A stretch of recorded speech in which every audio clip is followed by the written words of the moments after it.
¿Ya eso?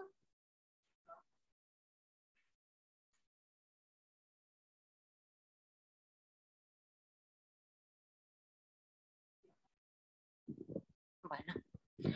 Buenas noches, bienvenidos a la cuarta reunión científica de la Sociedad Argentina de Diabetes y al quinto webinar de la Sociedad Argentina de Osteoporosis. Es un honor estar hoy acá participando de esta reunión transdisciplinaria. También nos acompaña la Sociedad Argentina de Cirugía de la Obesidad.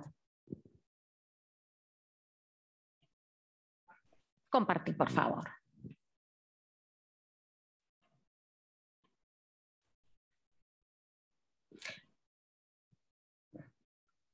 Bien. El tema de hoy será osteoporosis en diabetes y obesidad a partir de un caso clínico, un paciente con diabetes tipo 2, obesidad en plan de cirugía bariátrica y osteoporosis. No pasa, ahí está. Me acompañan como coordinadores. La siguiente. Sí, pues no me pasa. No. Ahí. Pásalo vos, ahí está. Perdón, puede fallar. Se traba. La doctora Vanina Farías, por SAO, médica endocrinóloga, magíster en osteología, jefa de trabajos prácticos de la maestría osteología de la Universidad del Salvador e IDIM, médica endocrinóloga del staff del IDIM y miembro del departamento fosfocálcico de SAEM y actual tesorera de SAO.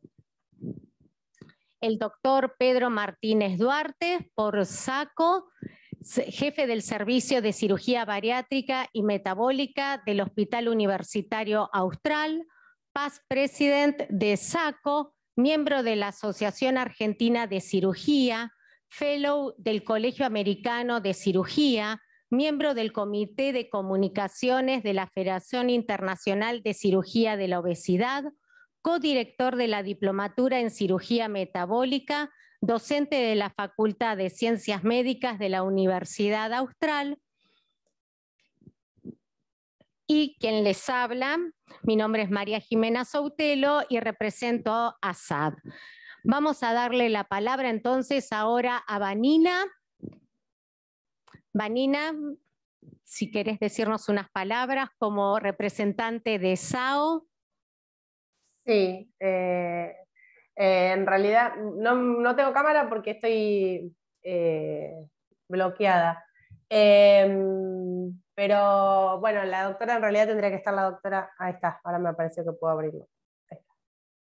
Tendría que estar la doctora Marita Larraudé, que es la presidenta de SAO, pero no pudo estar por cuestiones personales, así que yo tengo el placer de darles las bienvenidas en nombre de SAO. Es un placer poder hacer estas jornadas tan multidisciplinarias que aprendemos un poco todos de cada una de las otras especialidades. Es una mirada un poco más ampliada, digamos, de las enfermedades que manejamos por ahí. No nos centramos tanto en la osteoporosis, es decir, que son súper enriquecedoras para todos. Nada, les doy la bienvenida en nombre de la Sociedad Argentina de Osteoporosis y espero que lo puedan disfrutar. Muchas gracias, Vanina. Pedro. Muchas gracias, María Jimena, por la presentación. Para SACO y en representación del presidente Jorge Arraca y toda la sociedad, de la comisión directiva de la sociedad, para nosotros es un placer hacer este tipo de jornadas transdisciplinarias en donde seguramente todos nos vamos a poder nutrir. Así que nada, bienvenidos y espero que podamos disfrutar de esta jornada. Bien, y voy a presentar entonces a los disertantes.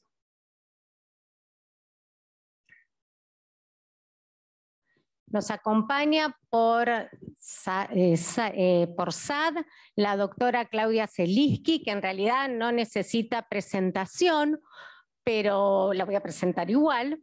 Sí, la doctora Claudia Zeliski es médica endocrinóloga, doctora en medicina. Seguimos, ahí está.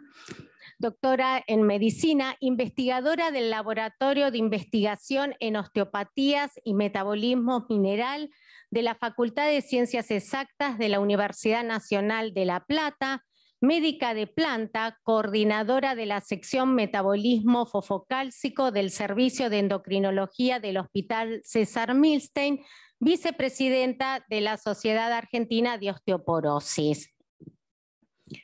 También nos acompaña Evelyn Mingote Porzao, especialista en endocrinología y metabolismo, médica de staff del Servicio de Endocrinología del Hospital César Milstein, miembro de la Comisión de la Sociedad Argentina de Osteoporosis y del Departamento de Metabolismo Óseo y Mineral de la Sociedad Argentina de Endocrinología. Porzao, Juliana Gómez, que es especialista en medicina interna, en endocrinología y metabolismo, magíster en hipertensión arterial, médica de staff del Servicio de Endocrinología y Metabolismo, Nutrición y Diabetes del Hospital Británico de Buenos Aires, tutora de la Diplomatura de Obesidad Fundación Barceló, miembro de SACO, miembro de SAD. Y por último, pero no menos importante, Ayelen Ridolfo, quien va a hacer la presentación del caso clínico de la Unidad Asistencial Dr. César Milstein, médica endocrinóloga y jefa de residentes de dicho hospital. Bien, empezamos con la presentación entonces.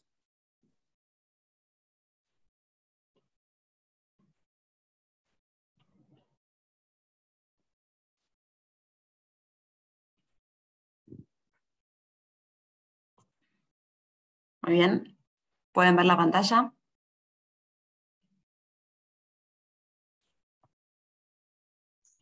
Sí, Aye, se ve bien. Perfecto, bien. Bueno, buenas tardes. Voy a presentar el caso clínico del día de la fecha. Se trata de una paciente de sexo femenino de 63 años que consulta en enero del 2015 para control metabólico y fosfocálcico. Y dentro de sus antecedentes personales, la paciente es diabética tipo 2, tiene dislipemia, obesidad y es ex-tabaquista. En cuanto a la diabetes, fue diagnosticada en 1999, es decir, tiene 16 años de evolución, y el diagnóstico fue por una prueba de tolerancia oral a la glucosa. Está en tratamiento con metformina 1700 miligramos día y tiene una última hemoglobina glicosilada de 10.8%. En cuanto a la dislipemia, utiliza atorvastatina 20 miligramos, pero la tomaba de forma incorrecta. Para su hipertensión, toma enalapril 10 miligramos día. Y en cuanto a la obesidad, tiene un grado 3 con un índice de masa corporal de 46 y está en seguimiento por nutricionista. Nunca ha realizado tratamiento farmacológico. Al examen físico, la paciente pesa 114 kilos, tiene una talla de 1.57 metros, tiene un BMI de 46, un perímetro de cintura de 124 centímetros y una TA de 150-90. Y cabe destacar que tiene acantosis nigricans en axilas y nuca. Dentro de los hábitos, la paciente se cuida con las comidas un 80% del tiempo, pero esto hace un mes. Es sedentaria debido a su gonartrosis. Tuvo una fractura de muñeca izquierda hace ya un año. Nunca realizó densitometría. Tiene déficit de consumo de lácteos, consume una porción día. Y dentro de sus antecedentes gineco-obstétricos, tuvo su FUM a los 45 años y dentro de sus antecedentes familiares, una madre con fractura de cadera. Dentro de las metas con esta paciente nos planteamos, en principio, mejorar el control glucémico. Debido a que la paciente no presentaba signos y síntomas compatibles con hiperglucemia, se indica metformina 850/3 y gliclazida 60 miligramos día. Y además se solicita fondo de ojo. Otra de las metas fue mejorar el control lipídico y se indica rosuvastatina 10 miligramos día. El control de peso, la paciente presentaba obesidad y también factores de riesgo cardiovasculares y dificultad para controlar la alimentación. Se hace una interconsulta con nutrición en nuestro servicio y se plantea cirugía bariátrica. Y además el control fosfocálcico. Se solicita densitometría y radiografía de columna, ya que la paciente nunca había realizado una.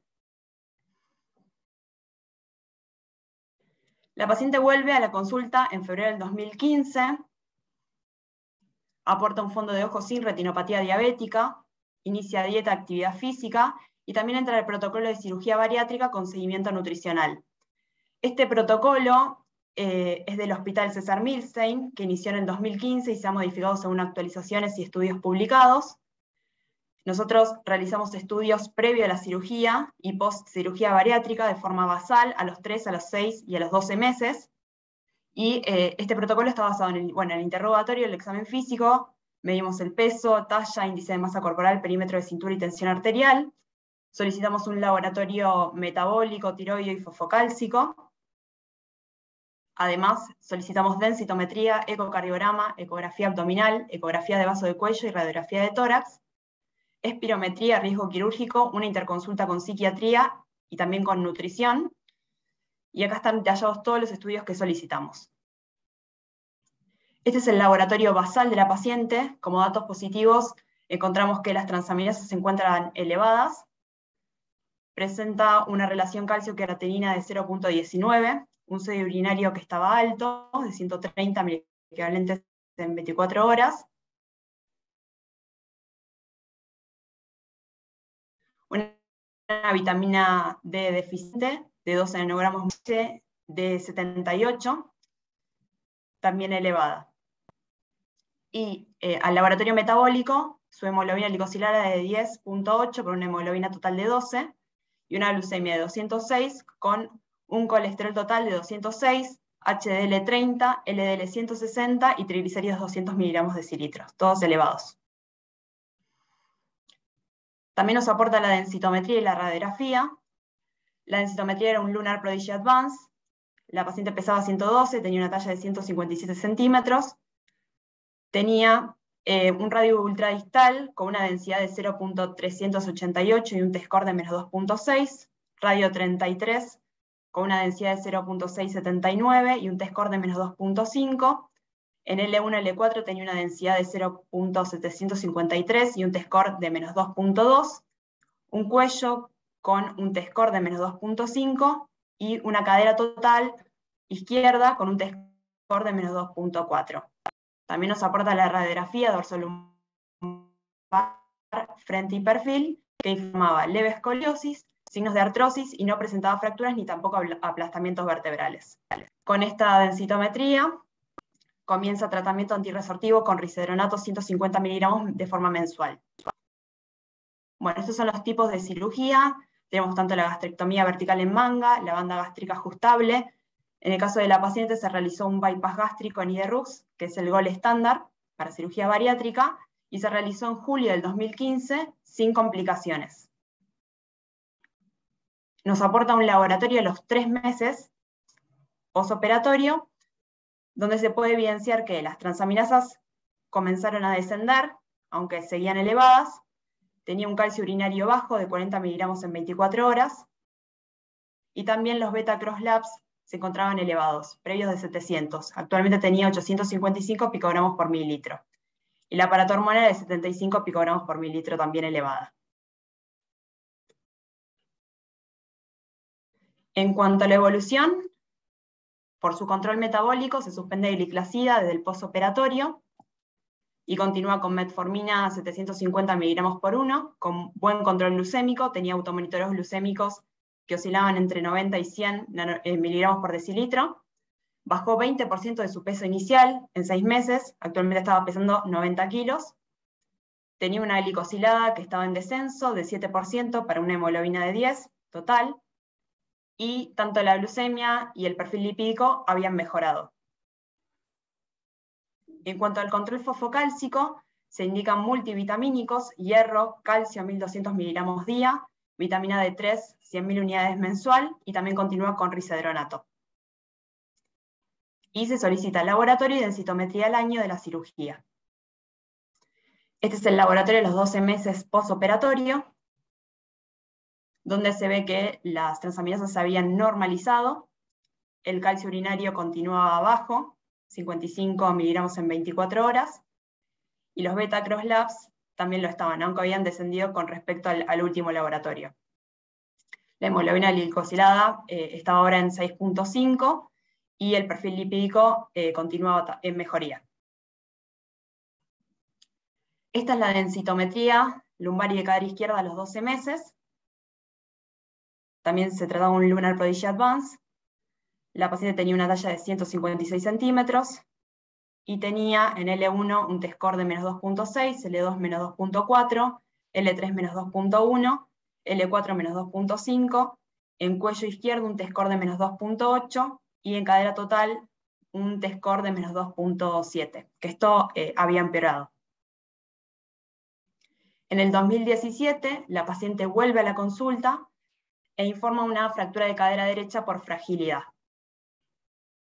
Esto la coloca en un muy alto riesgo de fractura, tenía un compromiso predominio del hueso cortical y además el síndrome de malabsorción. Es por eso que se indica ácido zoledrónico 5 miligramos de forma endovenosa. Y además continuar con calcio, 1200 miligramos día, y vitamina D3, 100.000 unidades por mes. Entonces, ante este caso clínico nos interrogamos. ¿Cuál es el impacto de la diabetes en el riesgo de fractura? ¿Cuál es el impacto de la obesidad en el riesgo de fractura? Y por último, ¿cuál es el impacto de la cirugía bariátrica en el metabolismo de los hidratos de carbono y en el tejido óseo? Muchas gracias.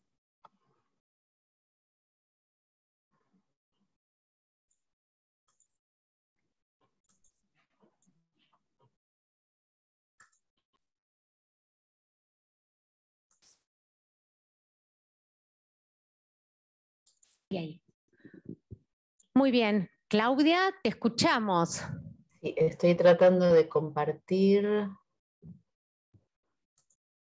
pero no sé si...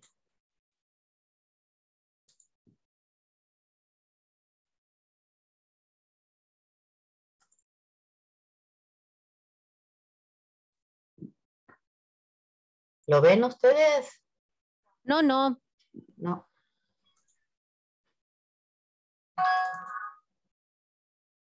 ¿Ahora? Ahora sí, falta que eso.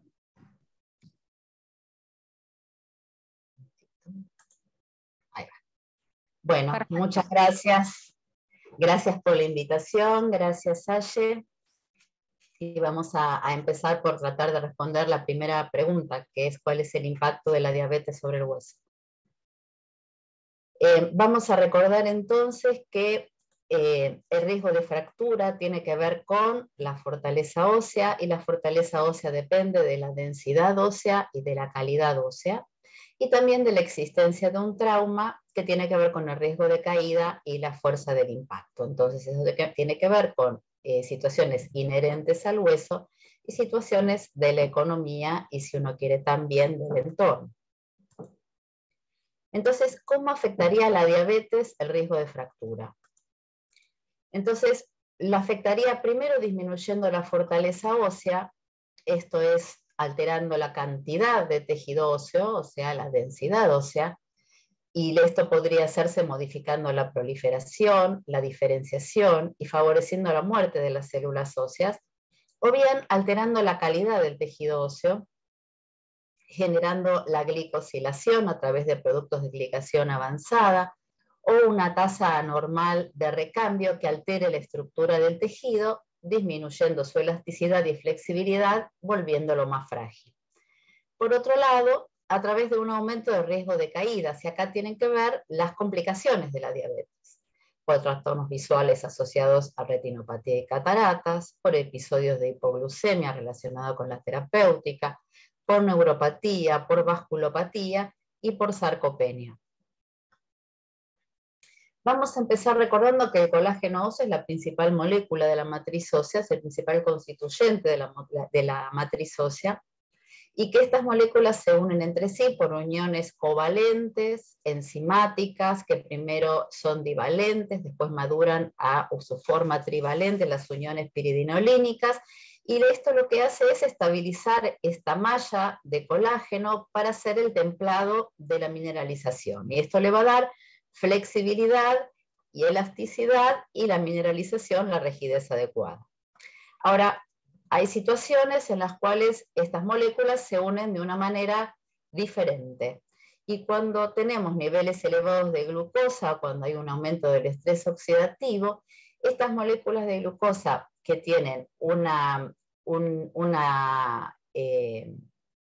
aldehído libre, lo que hacen es unirse con un residuo amino libre de una molécula, en este caso la molécula de colágeno, para formar en primer lugar una base Schiff. Esta base Schiff se transforma en un producto Amadori, este producto Amadori tiene otro residuo aldehído libre, y estas moléculas lo que tienen es una enorme capacidad de aceptar radicales de oxígeno, con lo cual se vuelven en aceptoras y dadoras de especies reactivas del oxígeno, y lo que hacen estas moléculas es unir otra molécula de colágeno. Todo este proceso es un proceso espontáneo, no enzimático, no regulado, por lo tanto lo que hace es distorsionar la estructura. Y por otro lado, tiene la capacidad de unirse a receptores específicos en los diferentes tipos celulares, en este caso el osteoblasto. Entonces, los productos de glicación avanzada pueden causar daño tisular óseo a través de dos grandes vías. Una es formando uniones entrecruzadas que alteran la estructura y la función de proteínas y de lípidos, y otra es interactuando con receptores de superficie celular para estos productos de glicación, sobre todo el receptor RAGE, que da lugar a eventos intracelulares que inducen estrés oxidativo e inflamación. Y esto genera la apoptosis de osteocitos, la inhibición de la señalización Wnt, que es osteogénica, y de la expresión de RUNX2, que favorece la diferenciación hacia el linaje osteoblástico, disminuyendo el potencial osteogénico. Y por otro lado, inhibiendo la expresión de RANK ligando con osteoclastogénesis disminuida. Entonces, en presencia de hiperglucemia, de estrés carbonílico y de estrés oxidativo, aumenta la glicosilación del colágeno. Y este colágeno H, entonces, aumenta su entrecruzamiento, un entrecruzamiento anómalo que disminuye las propiedades mecánicas del hueso, su tenacidad, su fortaleza, su rigidez, y por otro lado, la interacción de estos productos con su receptor específico genera una disminución del potencial osteogénico, osteoblastogénico y osteoclastogénico, con lo cual se vuelve una enfermedad de bajo recambio. Y si el recambio es bajo, se acumulan y tenemos este estímulo sostenido, persiste la acumulación de estos productos en la matriz ósea y va a dar origen a la osteopatía diabética con mayor riesgo de fractura. ¿Qué pasa con la densidad ósea y la diabetes? Lo que vemos en esta tabla acá muestra qué pasa con la densidad ósea de los diabéticos tipo 1. Como vemos, todas las flechitas apuntan hacia abajo, la densidad ósea está disminuida en los diabéticos tipo 1, mientras que en los diabéticos tipo 2 las flechas apuntan mayormente hacia arriba, lo cual nos mostraba ya en el año 2005 que probablemente la diabetes tipo 2 se asociará a una mayor masa ósea. ¿Y qué pasa entonces con el riesgo de fractura en los pacientes diabéticos? Este es un metaanálisis que muestra qué pasa con los pacientes diabéticos tipo 1 que tenían una baja masa ósea, y vemos que el riesgo de fractura está aumentado. Cuando miramos riesgo de fractura de cadera, vemos que también está aumentado. Pero ¿qué pasa con el riesgo de fractura en los pacientes diabéticos tipo 2 que tenían un aumento de su masa ósea? En este trabajo que les muestro es un grupo japonés que estudió qué pasa con la densidad ósea en columna, en cadera y en radio en mujeres y en hombres. Las barras más oscuras son los pacientes diabéticos y vemos que consistentemente está aumentada la densidad ósea en los tres sitios en ambos géneros. Pero cuando estudiaron el riesgo de fractura, vemos que el riesgo de fractura estaba prácticamente duplicado en las mujeres y casi quintuplicado en hombres.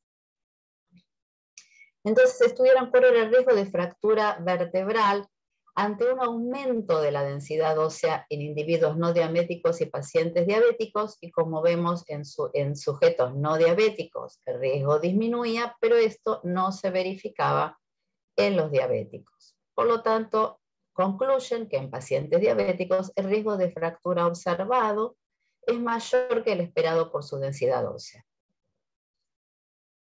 En el mismo sentido, este es un trabajo del estudio de las enfermeras, donde vieron qué pasaba con el riesgo de fractura en las pacientes no diabéticas, diabéticas tipo 1 y diabéticas tipo 2. Lo que tuvo de interesante este trabajo es que evaluó el riesgo de fractura de cadera a diferentes tiempos de evolución de la diabetes. Y lo que vieron fue lo siguiente. Por supuesto, en las diabéticas tipo 1, el riesgo de fractura estaba muy elevado, un riesgo relativo de 6.4.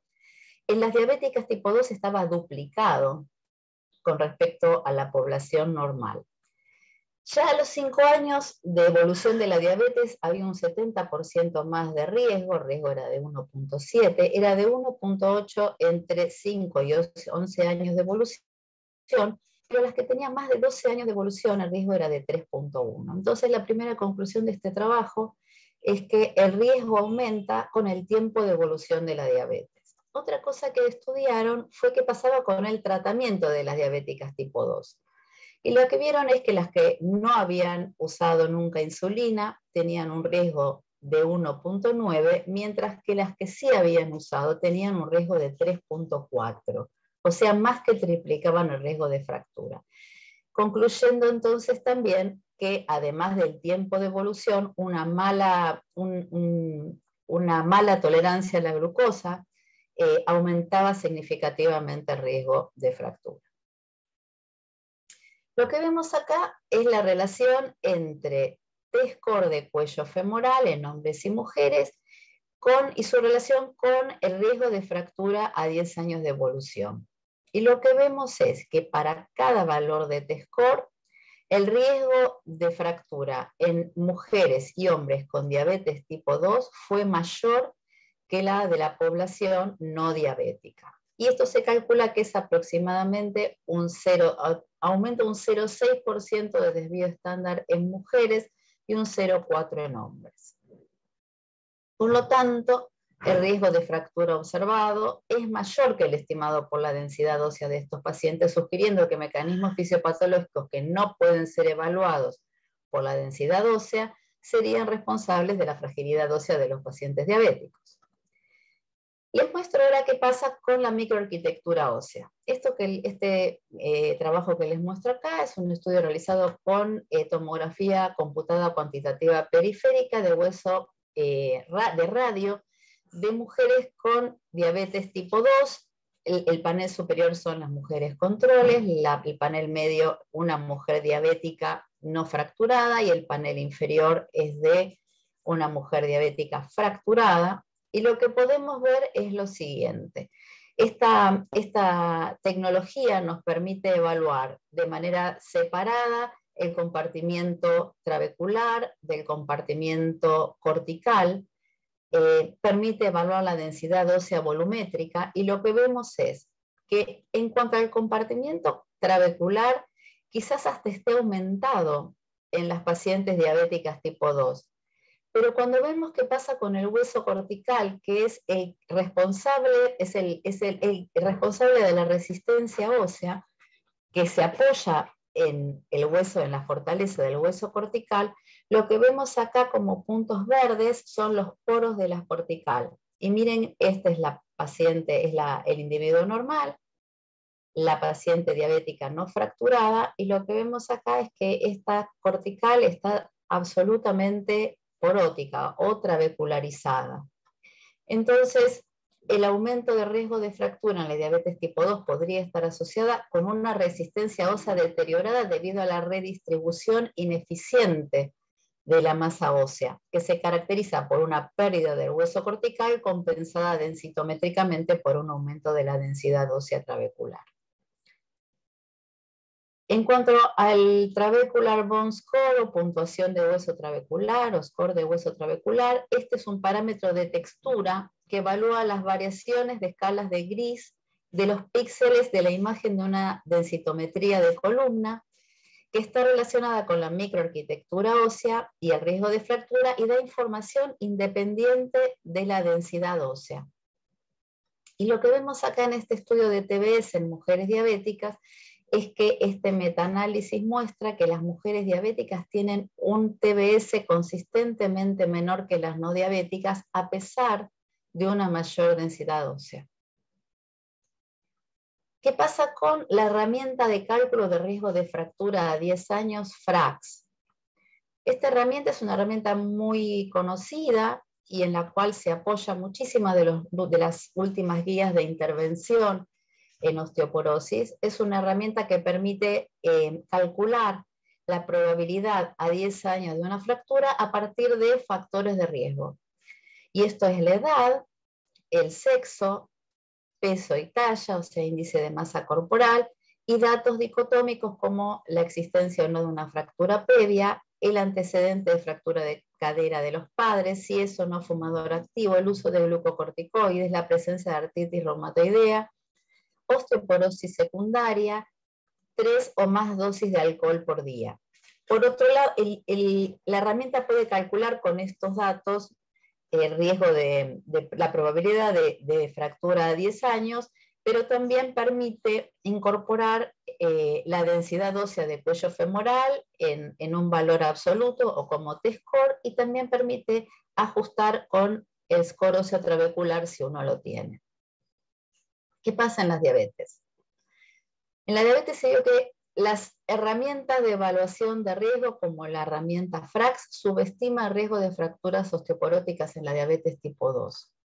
Hay un estudio reciente que se basa en el registro de densidad ósea de Manitoba, que propuso 4 métodos para mejorar el rendimiento de FRAX para la diabetes tipo 2. Esto es aplicar la entrada de artritis reumatoidea, o agregar el ajuste por TBS, o reduciendo el dato de T-score de cuello femoral en 0,5 desvíos estándar, o aumentando la edad en 10 años. Pero si bien se encontró que cada uno de los ajustes propuestos mejoraba el rendimiento, ninguno de estos fue óptimo y el riesgo de fractura permaneció subestimado en pacientes diabéticos, particularmente en los que tenían una enfermedad de larga evolución. Finalmente, ¿qué pasa con los marcadores de recambio? Lo que les muestro acá es un trabajo que evaluó marcadores de recambio óseo y PTH intacta en mujeres y hombres no diabéticos y diabéticos. Y lo que vieron es que en mujeres y en hombres, los diabéticos tenían un menor nivel de PTH, de P1NP, marcador de formación ósea, de osteocalcina, y de cetelopéptidos, marcador de reabsorción ósea. Entonces, este grupo concluye que la osteopatía diabética es probablemente una enfermedad ósea de bajo recambio. En el año 2007 se publicó este metaanálisis que se llevó a cabo por un grupo danés, que mostró que los niveles de cetelopéptidos, marcador de reabsorción ósea, fueron menores en pacientes diabéticos comparados con controles, que los niveles de P1NP, marcador de formación ósea, también eran menores en los pacientes diabéticos en comparación con los controles. Y evaluaron qué pasaba con la esclerostina. La esclerostina es un inhibidor de la formación ósea de origen osteocítico, que lo que vieron es que fue definitivamente y significativamente menor en pacientes diabéticos tipo 1, así como en pacientes diabéticos tipo 2. Entonces, para resumir el efecto de la diabetes sobre el hueso, sabemos que la diabetes tipo 1 se asocia a baja masa ósea, y la diabetes tipo 2 a una masa ósea normal o más alta, que tanto la diabetes 1 como la diabetes 2 se asocian a un mayor riesgo de fracturas, que la diabetes se asocia a una peor calidad ósea, y esto es probablemente secundario a la glicación del colágeno, que va a dar como resultado una menor actividad osteoblástica y una alteración de la estructura de la matriz ósea, y finalmente que la diabetes se asocia a una osteopatía de bajo recambio. Muchas gracias.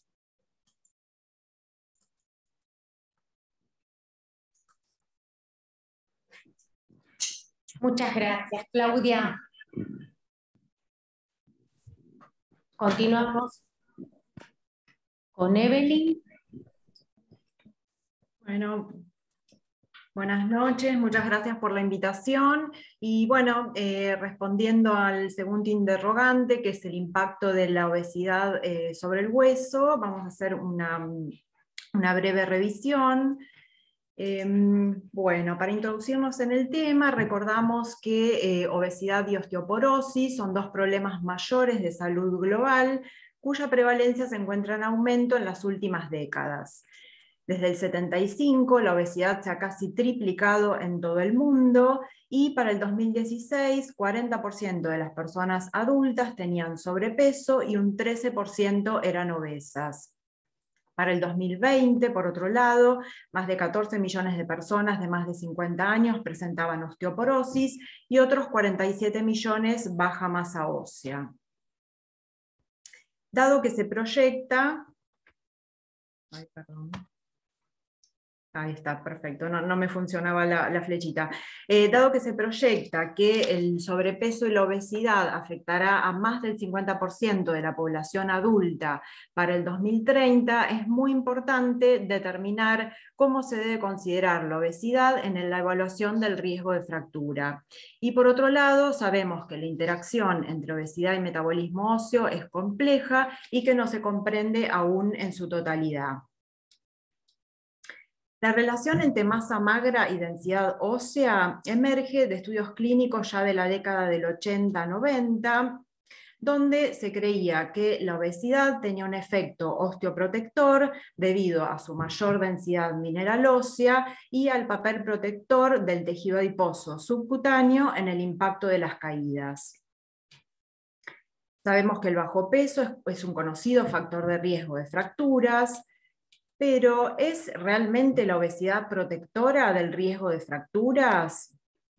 Numerosos estudios han evaluado la relación entre BMI y fracturas, y se observó un aumento de la incidencia de fracturas a nivel de húmero, vertebral en mujeres, de miembros inferiores, tobillos, y una disminución del riesgo de fracturas a nivel de muñeca, pelvis y cadera. La reducción de la movilidad asociada a alteraciones de la marcha en la obesidad puede predisponer a caídas. En el caso de los tobillos, este mayor riesgo puede deberse a un mayor estrés de introversión y extroversión. En el caso de las muñecas, se ha visto que las caídas en obesos suelen ser más frecuentes hacia atrás y hacia los lados, por lo tanto la respuesta protectora a las caídas también puede estar alterada. La presencia de tejido adiposo alrededor de la pelvis y el fémur reduciría el impacto de las caídas.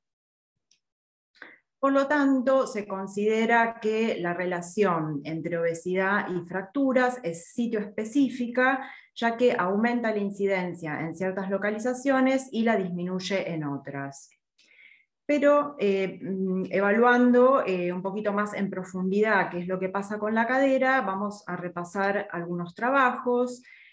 Este es un metaanálisis que incluyó 15 estudios prospectivos, donde se evaluó la asociación entre obesidad y fractura de cadera en adultos obesos, con un seguimiento de hasta 11 años, donde se incorporaron 3 millones de personas, y se observó, como en los estudios previos, que los individuos con obesidad, comparados con el grupo de referencia, presentaron una disminución significativa e independiente del riesgo de fractura de cadera. Ahora, en este otro trabajo, que fue un estudio prospectivo, que incluyó una corte de Noruega con un seguimiento de hasta 8 años, donde se evaluaron hombres y mujeres de 60 a 79 años, se observó como en los estudios previos que el riesgo de fractura de cadera disminuyó con el incremento del Body Mass Index, pero una mayor circunferencia de cintura y relación cintura-cadera se asociaron con un aumento del riesgo de fractura de cadera y un menor Body Mass Index con mayor obesidad abdominal. Fue el fenotipo que aumentó el riesgo de fractura de cadera más considerablemente, particularmente en los hombres. Y en este otro metaanálisis, que incluyó 9 estudios prospectivos y también evaluó la asociación entre obesidad abdominal y fractura de cadera, con un seguimiento de hasta 26 años, incluyendo adultos de más de 40 años, se encontró que la obesidad abdominal, medida también en este caso por la relación cintura-cadera, se asoció significativamente con un mayor riesgo de fractura de cadera. El aumento de 0,1 unidades de la relación cintura-cadera se asoció a un 16% de aumento en el riesgo de fractura. Por lo tanto, en esta diapositiva me interesaba ver la diferencia, si bien son dos mujeres obesas que aparentan tener un BMI similar, vemos que en la mujer de la izquierda la obesidad es a expensas de un aumento del tejido adiposo subcutáneo, mientras que en el caso de la mujer de la derecha se observa un predominio del tejido adiposo visceral, en la cual observamos que hay un aumento del tamaño de los adipocitos, aumento de los niveles de los marcadores inflamatorios, con un mayor depósito de grasa a nivel del hígado, de los músculos, y una disminución de la insulinosensibilidad. Por lo tanto, las personas con obesidad abdominal pueden tener un patrón de riesgo de fractura distinto, lo cual destaca la necesidad de tener en cuenta la obesidad abdominal al evaluar el riesgo de fractura en los adultos. En cuanto a la densidad mineralosa, la microarquitectura y los marcadores de recambio óseo en obesidad, se observó que la densidad mineral ósea medida por DEXA fue mayor en cadera total, en cuello femoral, columna lumbar y radio, tanto en mujeres premenopáusicas, posmenopáusicas, como en hombres con obesidad.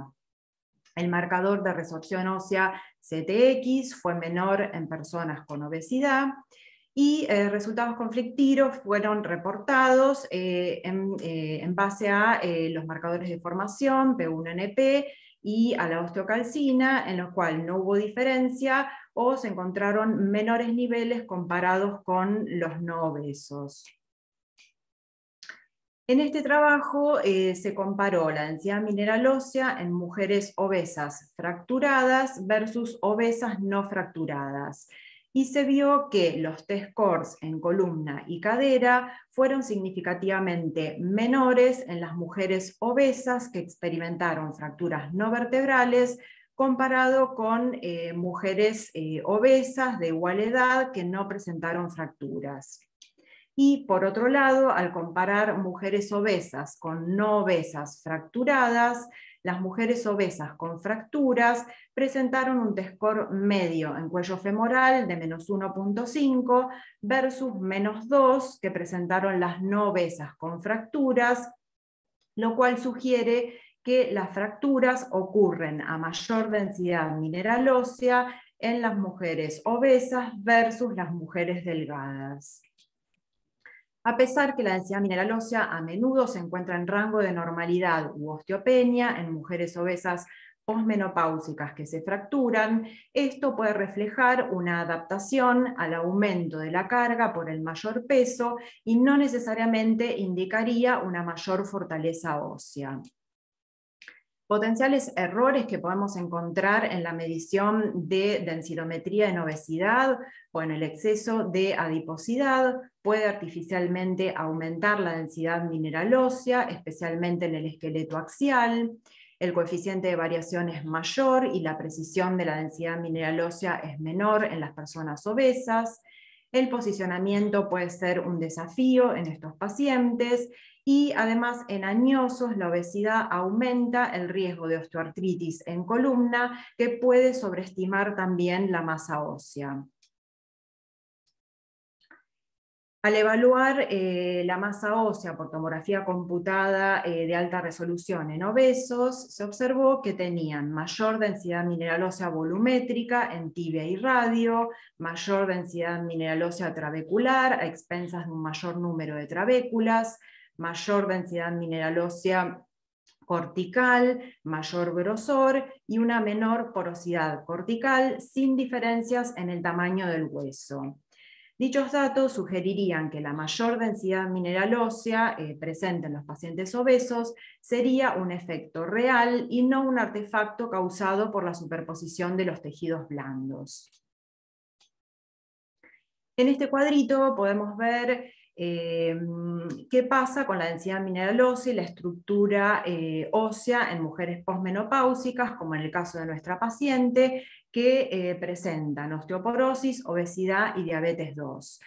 La densidad mineral ósea, recordamos que en la osteoporosis va a estar disminuida, en obesidad y en diabetes 2 normal o aumentada.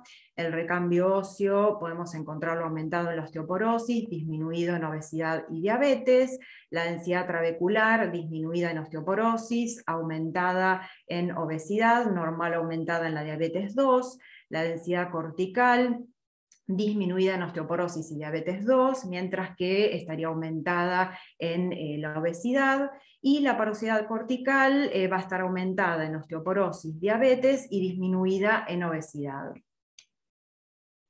En cuanto a los factores mecánicos y metabólicos involucrados en la patogénesis de las fracturas en obesos, bueno, como factores positivos para el hueso tenemos el aumento de la carga mecánica, el exceso de tejidos blandos alrededor de los tejidos axiales, como por ejemplo las almohadillas peritrocantéricas, y el aumento de la conversión de andrógenos a estrógenos que se produce en el tejido adiposo. Resultados contradictorios tenemos en cuanto a las adipoquinas, adiponectina y leptina, y factores negativos para el hueso serían, como comentamos previamente, el aumento del riesgo de las caídas por alteración de la marcha, alteración del patrón de las caídas hacia los lados y hacia atrás, el sedentarismo, la sarcopenia que puede estar presente en estos pacientes, el aumento de la producción de las citoquinas proinflamatorias, menores niveles de vitamina D, mayores niveles de paratormona y el incremento de comorbilidades y medicaciones. Ahora a continuación vamos a detallar un poquito algunos de estos factores. En cuanto a la relación mecánica, se sabe que una mayor masa corporal induce una mayor carga mecánica a nivel óseo, con el consecuente incremento de la densidad mineral ósea para acomodarse a una mayor carga. La carga mecánica va a estimular la formación ósea, disminuyendo la apoptosis y aumentando la proliferación y diferenciación de osteoblastos y osteocitos. Sin embargo, es posible que incluso ante un aumento de la densidad mineral ósea en respuesta a la obesidad, la capacidad para el aumento sea limitado y finalmente esta relación carga-fortaleza aumente lo suficiente como para causar una fractura de bajo trauma. En cuanto a las caídas, muy importantes, especialmente en personas mayores, en el caso de la obesidad es de etiología multifactorial. La obesidad puede causar o exacerbar problemas de salud crónicos como diabetes, enfermedad cardiovascular, artritis, hipertensión, apneas, asociadas a neuropatía periférica, disfunción autonómica, hipotensión ortostática, inestabilidad y debilidad. Los pacientes obesos presentan una capacidad reducida para realizar tareas diarias como caminar sin ayuda o subir escaleras, se compromete la estabilidad postural y el equilibrio, la adiposidad central juega un papel independiente en el riesgo de las caídas, ya que compromete la estabilidad central, y otro factor importante es la pobre función muscular por infiltración grasa. A pesar que la densidad ósea es mayor en las personas obesas, el aumento muchas veces no es suficiente para resistir a las mayores fuerzas actuantes cuando una persona obesa cae.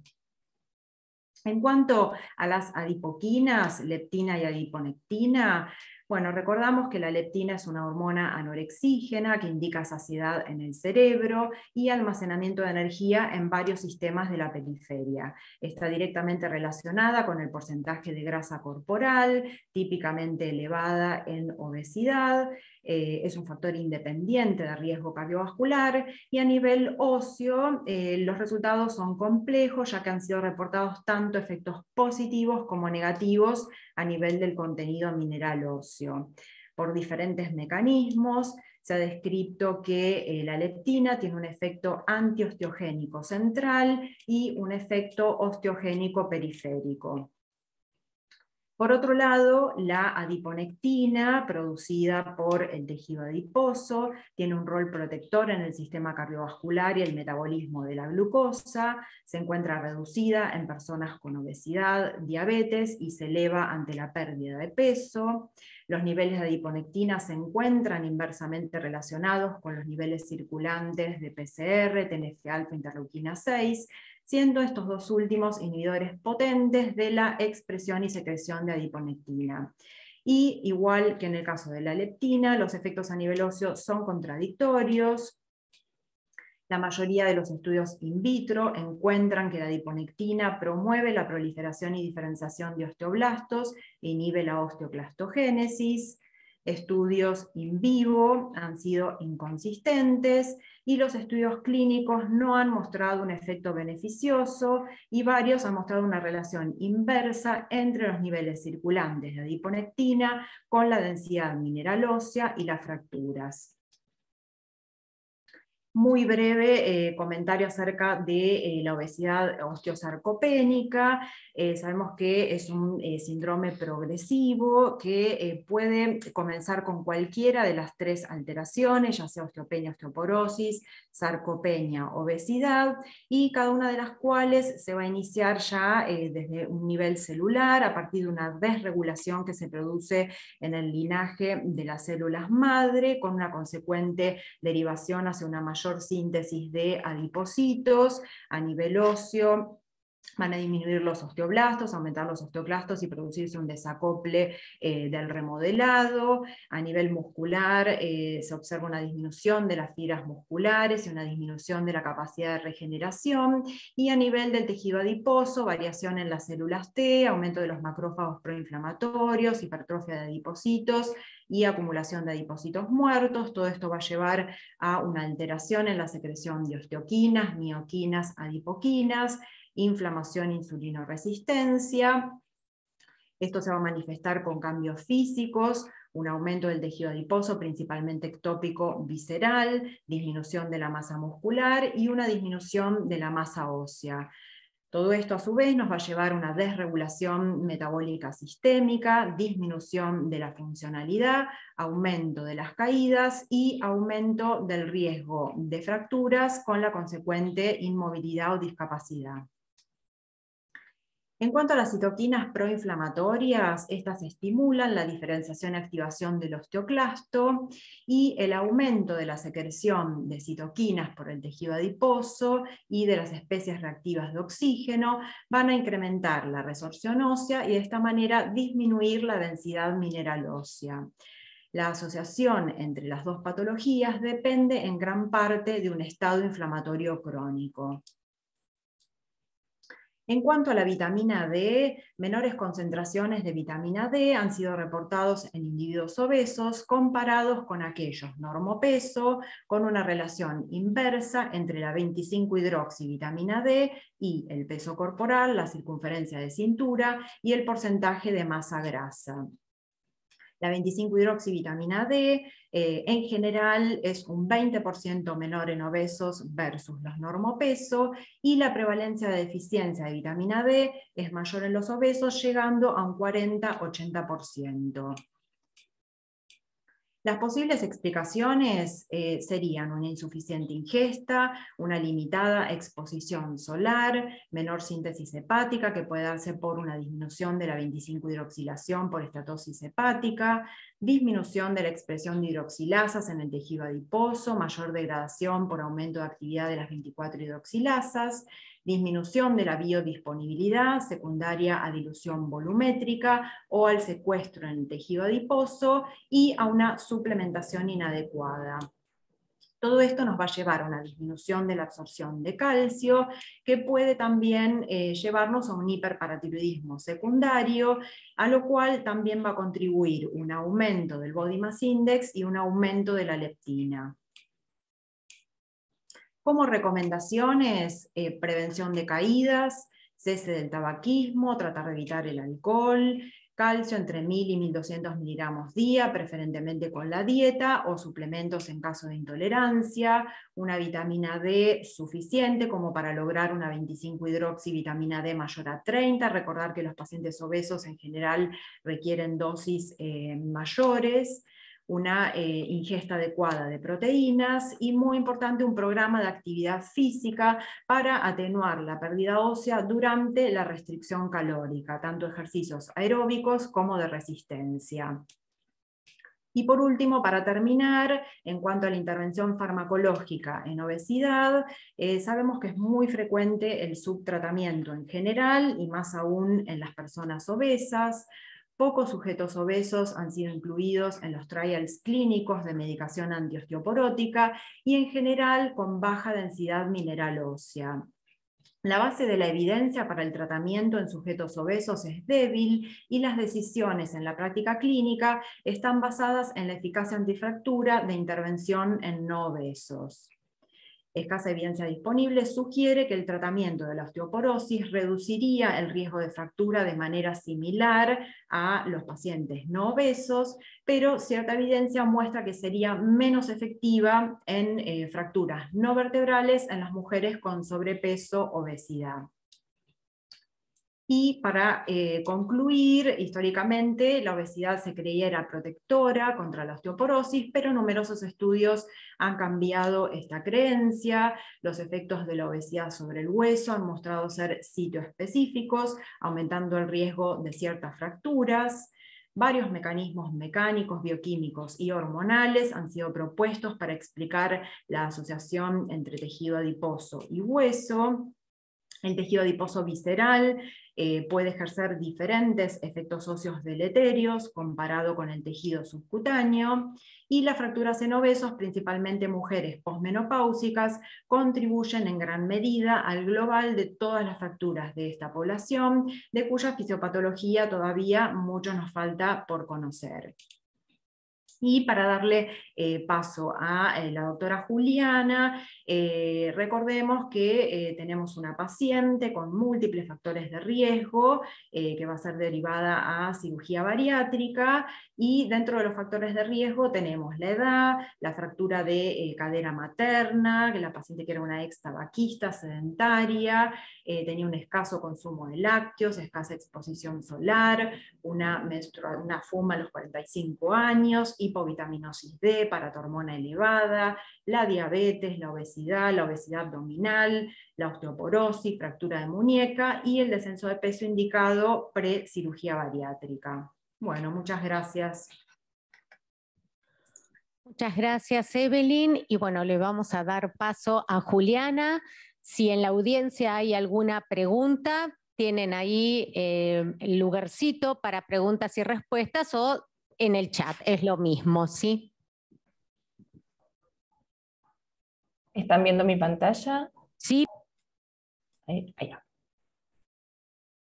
Bueno, en primer lugar quiero agradecer la invitación en nombre de la Sociedad Argentina de Cirugía de la Obesidad, a quien represento.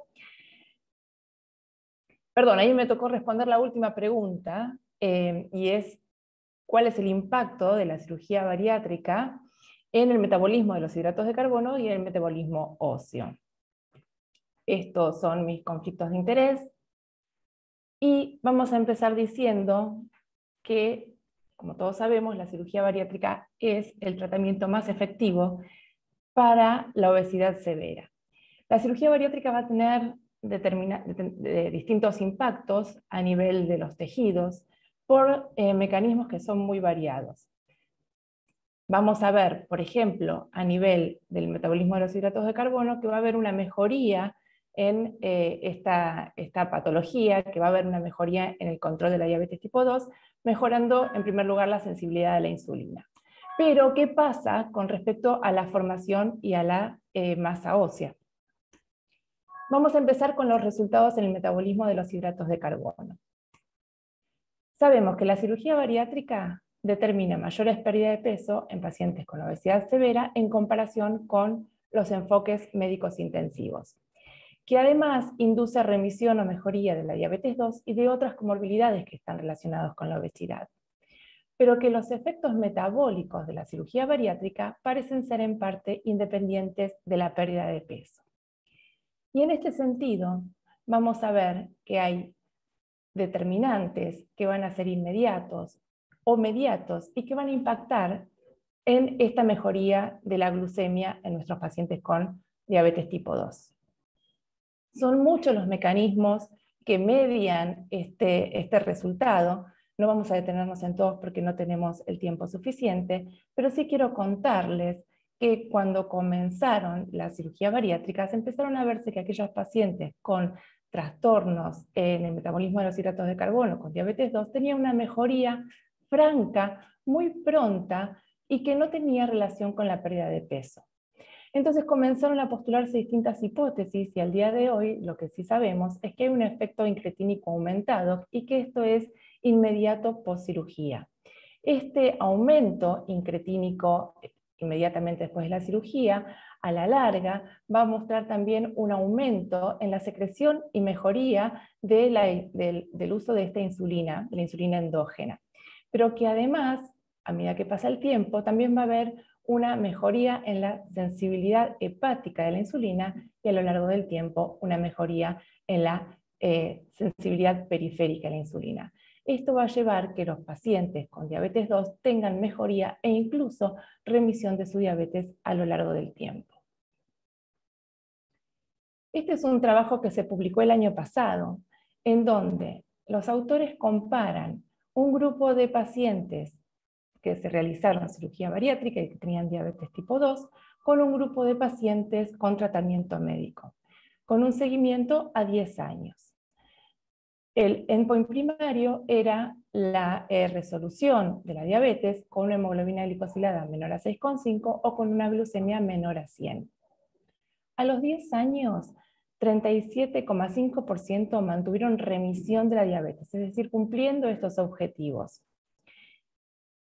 Pero como ustedes ven en las curvas, estos pacientes que habían sido sometidos a cirugía bariátrica, que en este caso fueron 2 técnicas quirúrgicas, la derivación biliopancreática, que es una técnica con mayor malabsorción, y el bypass gástrico, de estos pacientes que a los 2 años habían alcanzado la remisión, luego, como ustedes ven en las curvas, volvieron a aumentar esas glucemias.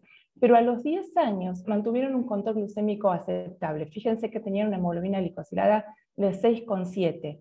Si bien el objetivo era 6,5 para hablar de remisión, estos pacientes alcanzaron 6,7. Pero miren ustedes qué fue lo que pasó con las complicaciones micro y macrovasculares. En los pacientes que estaban con tratamiento médico a 10 años, el 61% tenía complicaciones microvasculares y el 11% complicaciones macrovasculares.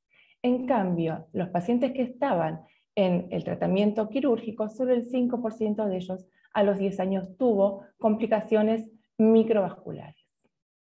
¿Y qué pasó con el tratamiento farmacológico? El grupo de arriba es el grupo de pacientes un tratamiento médico y el de abajo el grupo de pacientes en bypass gástrico. Fíjense, a los 2 años los pacientes con bypass gástrico no necesitaron ningún tipo de tratamiento farmacológico.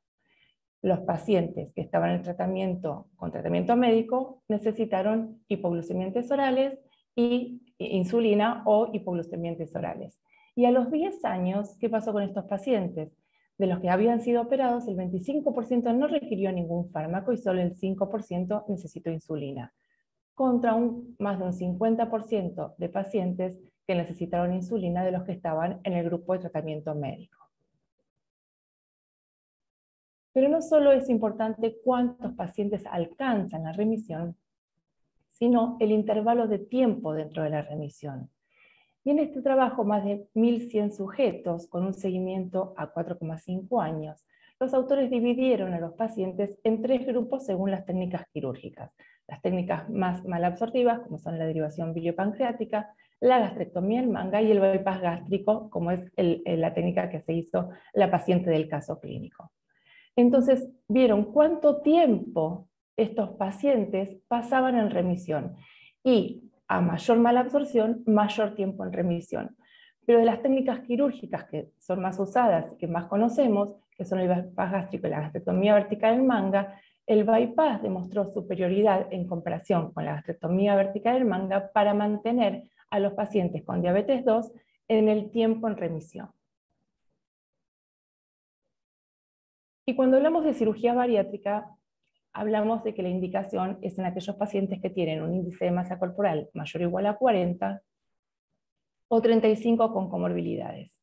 Pero cuando hablamos de cirugía metabólica, estamos hablando de pacientes con un índice de masa corporal menor, entre 30 y 35, que además tienen diabetes tipo 2 mal controlada a pesar del tratamiento farmacológico. Entonces, este trabajo lo que mostró es justamente en este grupo de pacientes, en pacientes con un índice de masa corporal a partir de 30, y qué fue lo que pasó con la remisión de la diabetes de estos pacientes con un seguimiento a 6 años. Y vemos que de este grupo de pacientes el 88% logró remisión y mantener esta remisión a los 6 años. Un 11% mejoró y solo un 1% no tuvo cambios. Pero además de la mejoría en el control glucémico, también hay mejoría en los costos. Este trabajo realizado en el Reino Unido compara tratamiento médico versus cirugía bariátrica y mostró una reducción de costos a 5 años con tratamiento quirúrgico. No solo debido a la disminución de los fármacos necesarios para mantener el control metabólico, sino también disminución de los tratamientos de las comorbilidades relacionadas con la diabetes. Y finalmente, para terminar esta primera parte, la Asociación Americana de Diabetes nos propone nuevamente, como en los años previos, a la cirugía metabólica para aquellos pacientes que tienen un índice de masa corporal mayor o igual a 30 con diabetes 2 y mal control metabólico. Vamos a hablar ahora de los resultados en el metabolismo óseo. Como ya nos contaron las colegas previamente, hay numerosos cambios que se producen luego de la cirugía bariátrica y que van a tener impacto que no va a ser tan beneficioso como el impacto de los hidratos de carbono sobre el hueso. Entonces va a haber fragilidad ósea luego de la cirugía bariátrica de diferentes mecanismos. Algunos de ellos, como por ejemplo la malabsorción de los cambios en las hormonas calciotrópicas, como ya nos contó también la doctora Evelyn, hay una disminución del calcio y la vitamina D que va a llevar a un hiperparatiroidismo secundario. Hay cambios en el depósito de grasa de la médula ósea, esto es relativamente nuevo y todavía tampoco está claro cuál es el mecanismo por el cual produce fragilidad. Los cambios en las hormonas del tejido adiposo, en la adiponectina, en la disminución del estradiol y la leptina, que también los resultados son controvertidos en los distintos estudios, los cambios en las hormonas gastrointestinales, como la grelina y la insulina, que sabemos que son hormonas anabólicas para el hueso, en este caso van a estar disminuidas luego de la cirugía, y lo que sería la descarga mecánica o menor carga mecánica de lo que el paciente tenía previamente cuando tenía mayor peso, que disminuyen la vía de la Wnt-betacaterina. Este es un trabajo donde evaluaron qué sucedía, una revisión retrospectiva, qué sucedía con los pacientes sometidos a cirugía bariátrica con evaluación de DEXA previo y dentro de los 24 meses posteriores a la cirugía. Y los resultados fueron que una disminución significativa en la densidad mineral ósea en cada sitio en bypass gástrico, una disminución del 8% en cuello femoral, más del 10% en trocánter femoral, más del 9% en cadera total, y más del 3,5% en columna lumbar. Pero también evaluaron qué fue lo que sucedió en la gastrectomía vertical en manga. Y sí hubo una disminución significativa en cadera, pero no hubo diferencia estadística en columna lumbar. En este mismo trabajo, los valores de las medias habían bajado significativamente después de la cirugía, excepto lo que se refiere a columna lumbar en gastrectomía vertical en manga y a vitamina D. Numerosos estudios han demostrado una disminución de la densidad mineral ósea por DEXA y por tomografía computada cuantitativa con un efecto sostenido a 3 años. Se ha observado una disminución de la densidad mineral ósea de cadera del 5 al 10% y de columna lumbar del 3 al 5% un año después del bypass gástrico. ¿Cuál es el efecto sobre el metabolismo mineral óseo? Entonces, hay un aumento temprano en el remodelado óseo con un aumento de las concentraciones circulantes o urinarias de los marcadores de recambio. La mala absorción de calcio y de vitamina D va a llevar a un aumento de la paratormona y un aumento en la excreción urinaria de calcio. El cetelopéptido va a estar aumentado desde los 10 días postquirúrgico y hay un aumento que se evidenció de hasta el 200% en el primer año. El N-telopéptido, también marcador de resorción, permanece elevado hasta 18 meses postcirugía y la osteocalcina, marcador de formación, desde los 18 meses postcirugía y permanecen elevados hasta 10 años postoperatorio. Si bien estamos hablando que en el metabolismo de los hidratos de carbono hay un beneficio, no es tal en el hiperparatiroidismo secundario que se produce con la deficiencia, sobre todo de calcio luego de la cirugía. Y en este metaanálisis vemos cómo hay una disminución de calcio que se produce luego de la cirugía bariátrica, hay un aumento de la paratormona y en algunos estudios hay déficit de vitamina D, pero en otros no lo hay, por lo tanto a veces los resultados no son tan claros. Y en este otro trabajo muestra que pasa a 7 años de seguimiento con bypass y vemos que a los 7 años la densidad mineral ósea en columna lumbar y en cadera total continúa cayendo. Y que también hay modificaciones que permanecen, aunque no tan marcadas como a los 2 años, que es el momento de mayor actividad, si bien no es tan marcado, permanecen modificándose los marcadores, tanto de resorción como de formación. Hay una disminución de la densidad mineral ósea en el esqueleto axial, medido tanto por DEXA como por QCT, pero también hay discrepancias en la medición de esta densidad mineral ósea por las distintas técnicas. En el hueso cortical hay una disminución del grosor y hay un aumento en la porosidad. En el hueso trabecular hay una disminución en la cantidad y un aumento en la heterogeneidad. Estos cambios en la densidad mineral ósea aparecen desde los 6 meses postcirugía y persisten en el tiempo. Como les contaba previamente, las técnicas de medición van a variar en cuanto a los resultados. En este trabajo midieron por DEXA y por QCT, columna lumbar y cadera. En este caso estamos viendo columna, como el grupo no quirúrgico versus el grupo quirúrgico, y cómo hay una disminución de la densidad mineral ósea en el grupo quirúrgico por las 3 técnicas. Pero si vemos las técnicas entre sí, vemos que también hay diferencias significativas. Lo mismo pasa a nivel de la columna, y lo mismo pasa a nivel del cuello femoral. Entonces los autores concluyen que estos resultados discordantes sugieren que los artefactos inducidos por grandes cambios en el peso corporal después de la cirugía afectan las mediciones del hueso, particularmente en cadera. Este es un trabajo más reciente que el anterior, cuyo objetivo fue evaluar el efecto del bypass gástrico en la densidad mineral ósea volumétrica por DEXA, QCT y QCT periférica de alta resolución. Y como vemos en los gráficos, se produjeron reducciones de la densidad mineral ósea volumétrica post-bypass en todos los sitios, cadera total, columna, radio y tibia. Pero además, cuando evaluaron las diferencias de la densidad mineral ósea entre las técnicas de evaluación, vieron que DEXA subestimó columna lumbar, pero sobreestimó cadera total.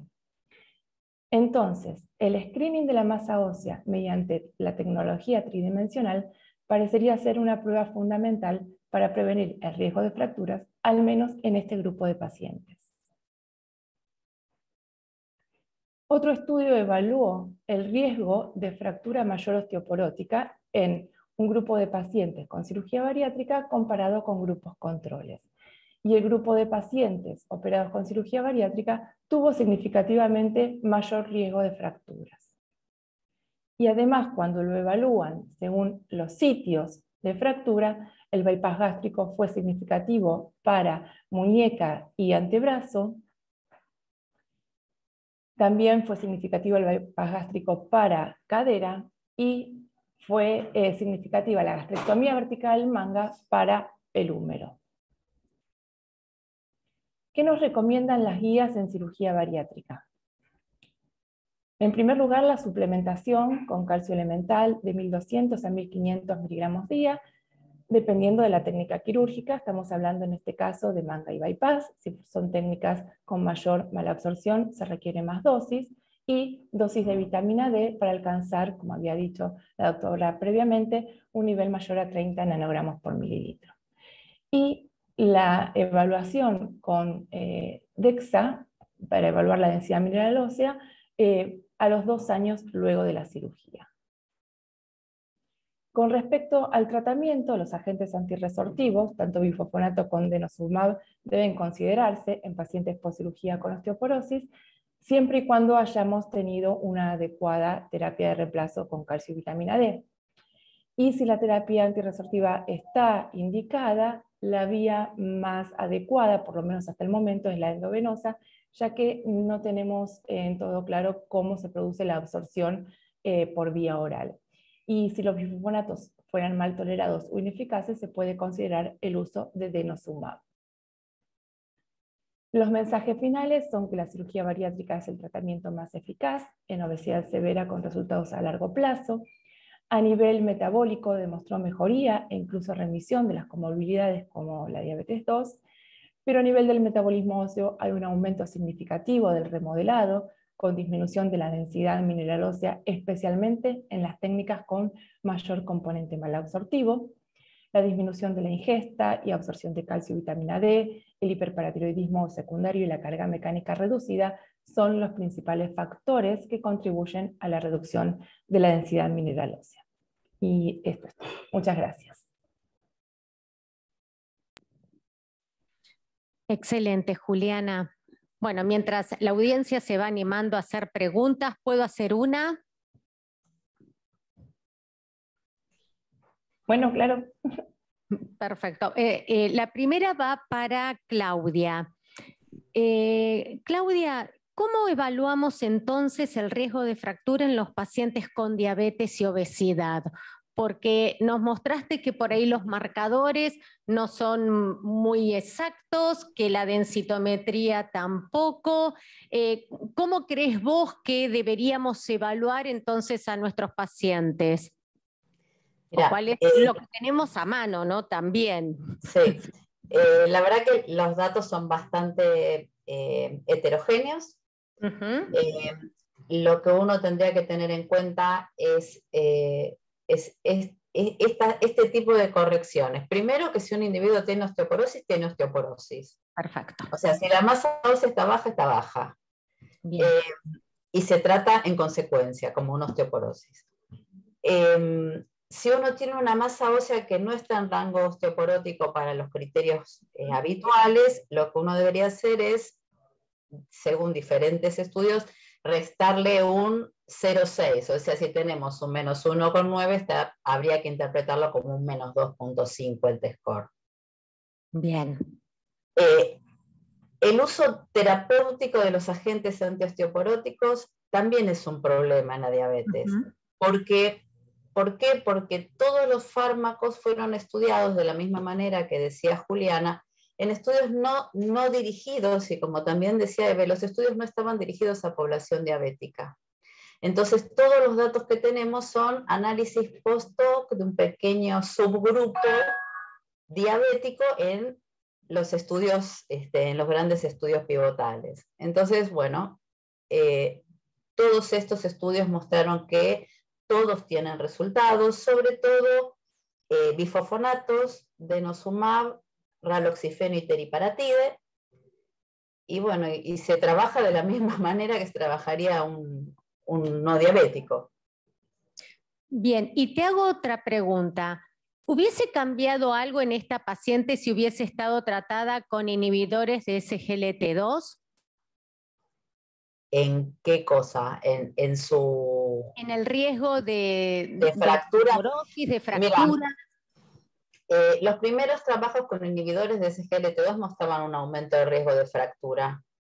Pero los últimos metaanálisis ya hicieron que, de hecho, los inhibidores tenían un warning que fue quitado.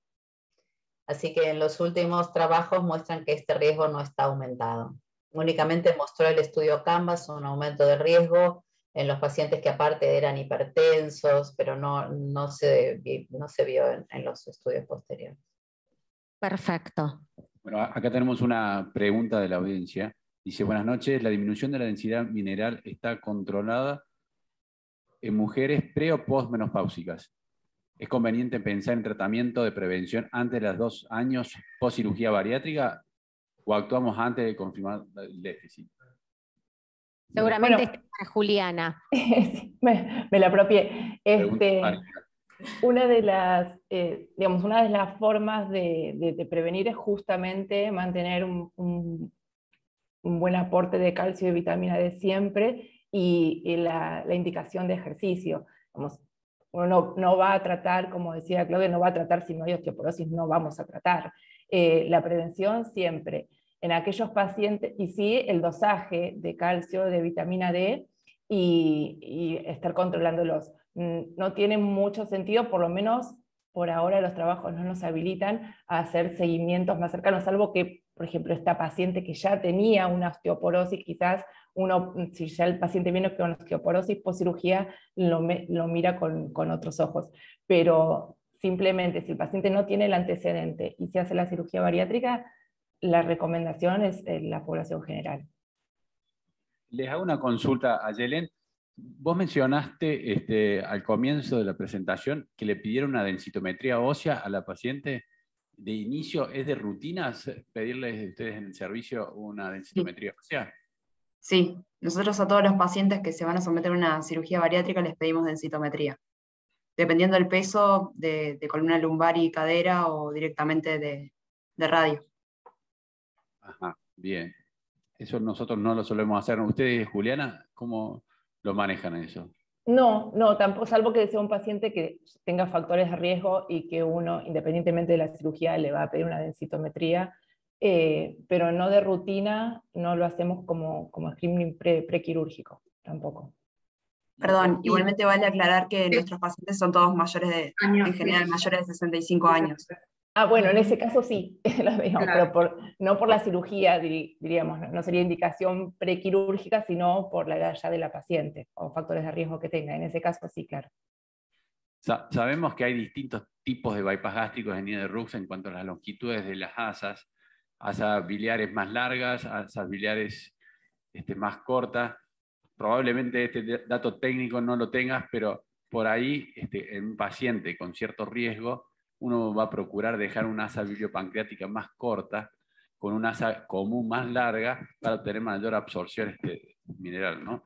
No sé qué piensan ustedes. Sí, tal cual. Uno de las, digamos, cuando uno tiene un paciente que ya tiene determinado riesgo, se va a plantear cuál va a ser la mejor técnica quirúrgica, sabiendo que va a tener mayor mala absorción dependiendo de la técnica después. Esto también a veces nos ayuda en conjunto con los cirujanos a definir cuál es la técnica quirúrgica dependiendo del paciente.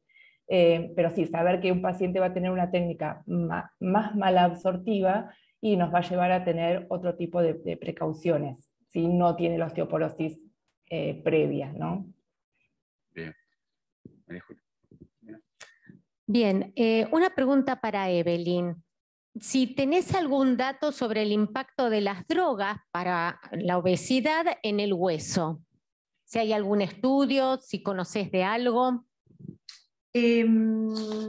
Mira, algo hay acerca del liraglutide que podría, digamos, preservar más la masa ósea, y hay algo de eficacia antifractura, pero bueno, es como que hay poca información, pero bueno, es como para tener en cuenta, digamos, ese tema. Y después, bueno, el resto no, pero sí, del liraglutide hay cierta evidencia como muy incipiente de que podría mejorar la masa ósea, sí. una pregunta para todas, porque en el fondo estamos viendo a esta paciente con una obesidad mórbida, 46, con un NASH probablemente por los cambios que tenía de transaminasa, diabética. ¿La volverían a operar? Ustedes como clínicos, yo ya sabemos cuál va a ser mi respuesta, pero ustedes como clínicos, después de ver la fractura y ver cómo ha evolucionado esta paciente, ¿qué harían distinto?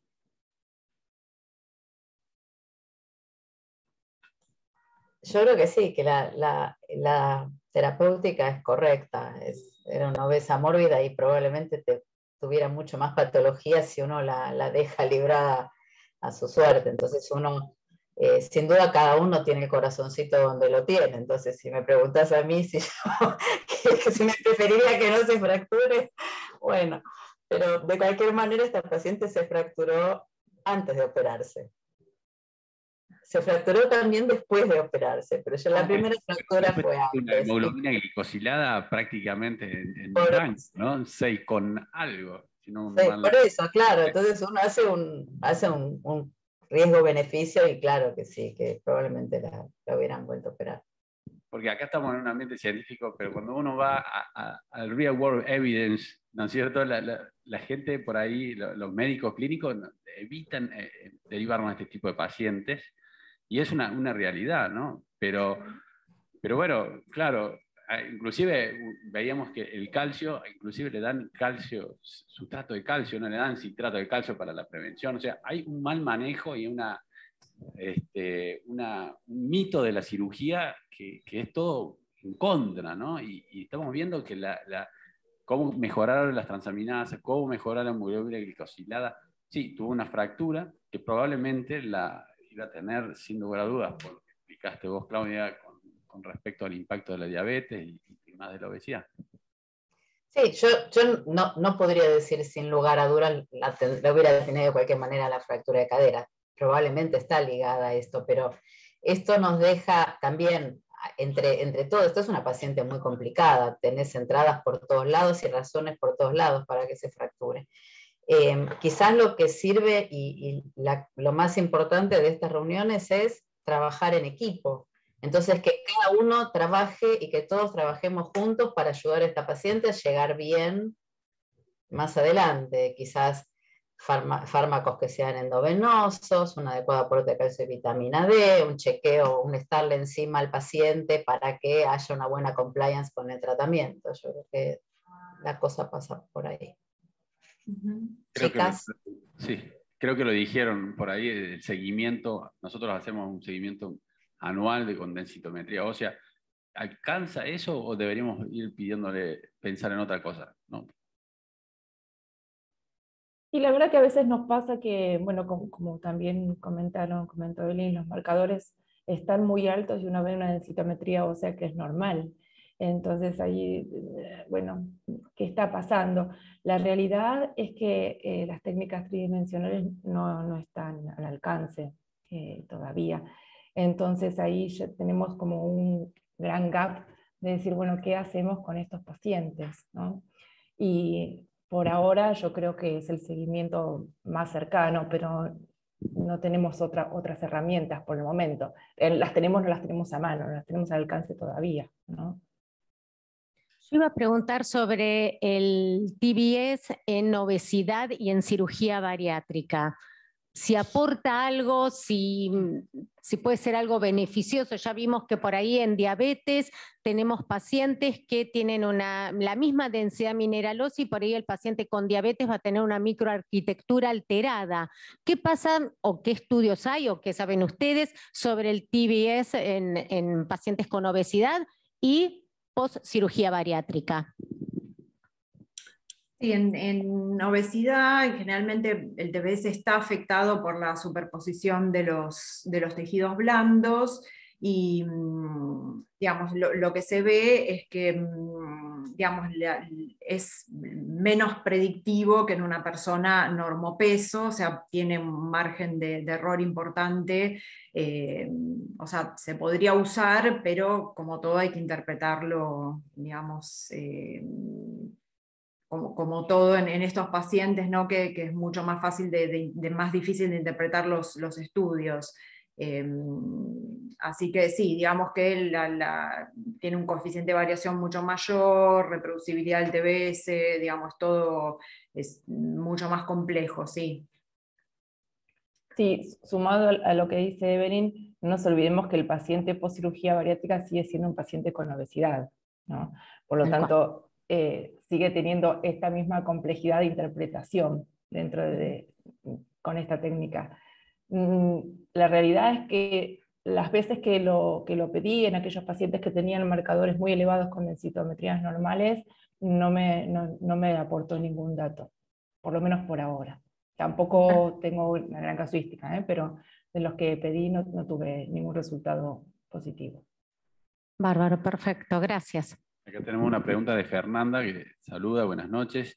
¿Pueden aclarar qué tipo de actividad física, intensidad y frecuencia se indica en este tipo de pacientes que conjuga 3 patologías que se beneficiarían ampliamente con trabajo muscular específico? Y yo le agrego a esa pregunta, ¿qué valor tiene la hidroximetilbutirato en un posoperatorio después de una cirugía bariátrica? Con respecto al ejercicio, lo que el paciente puede hacer, ¿no? En un paciente con un índice de masa corporal de 46, es muy difícil indicarle qué hacer. Todos los ejercicios tienen beneficios, por lo tanto, cualquiera que el paciente pueda empezar a hacer, y obviamente después de la cirugía bariátrica uno trata de que la pérdida de peso sea a expensas de la masa grasa y no de la masa muscular, por lo tanto vas a indicar que haga ejercicios de fuerza sin dejar todo lo que es cardio. Pero es muy difícil decirle al paciente qué hacer con un índice de masa corporal de 46. Entonces, uno negocia qué puede hacer y en base a eso ir viendo qué le puede ir sumando. Y la segunda pregunta, Pedro, ¿qué dijiste? No te... Para mejorar el tema del músculo con hidroximetilbutirato. No, la verdad que no tengo experiencia. No tengo experiencia ahí.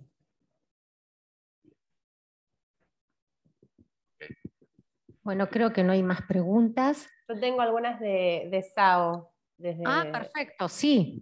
Perdón. Por un lado, para los que hacen bariátrica, el tema de la reposición de vitamina D post cirugía, ¿tienen algún esquema en particular, alguna vía semanal, diaria, de preferencia, mensual? Nosotros nos pasa a veces que nos cuesta muchísimo post cirugía llegar a niveles adecuados de vitamina D. No sé su experiencia. Se lo va a responder, No, pero sí. mejor.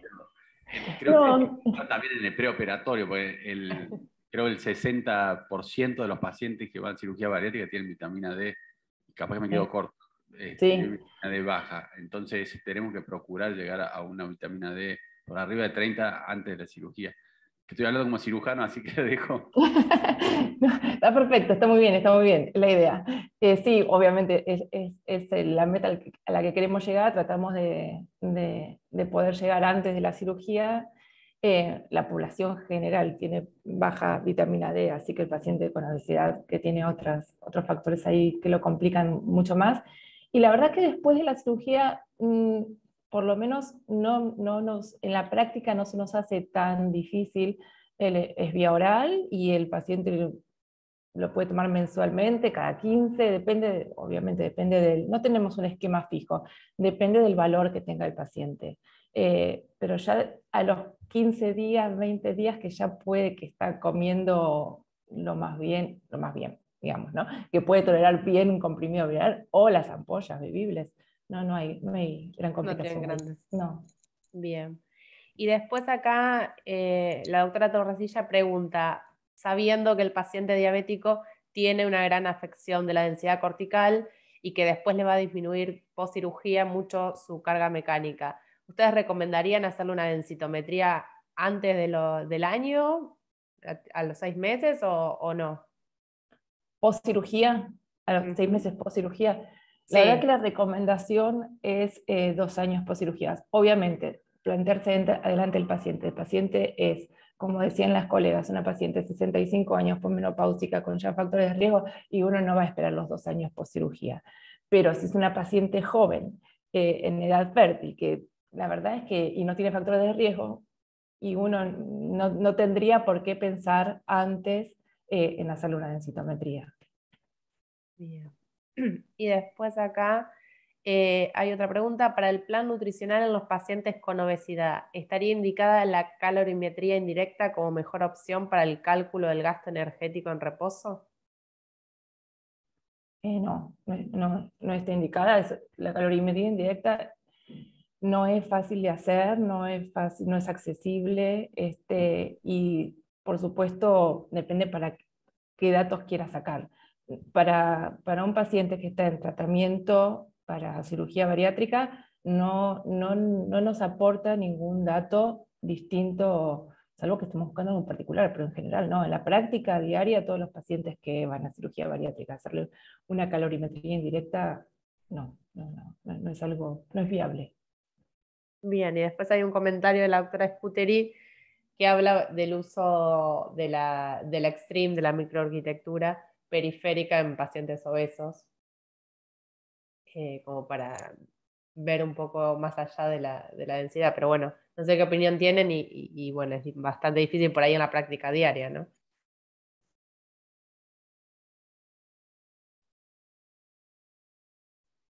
Sí. No sé si respondo yo de vuelta. No es algo que esté al alcance por ahora. ¿Ustedes lo piden en general? No, porque no tiene más cobertura. Para investigación. Sí, tal cual. No tiene cobertura por ahora y no es viable. Totalmente. Bueno, por acá no tengo yo tampoco más preguntas.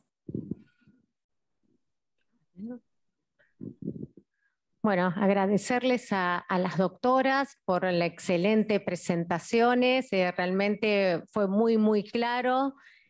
Uno aprovecha de estas reuniones transdisciplinarias, como había dicho anteriormente Pedro, realmente fue muy, muy provechoso, así que muchísimas, muchísimas gracias. Vanina, te dejo para que te despidas. Bueno, nada, muchas gracias. La verdad que excelente esta cosa de, como bien dijeron, de aprender un poco de todos. Les quiero recordar que queda, para el que quiera verlo, grabado en nuestra página de Facebook, así que lo pueden ver si no pudieron verlo, entraron tarde, lo pueden reproducir las veces que quieran, y nosotros los esperamos en nuestro próximo webinar el mes próximo. Pedro.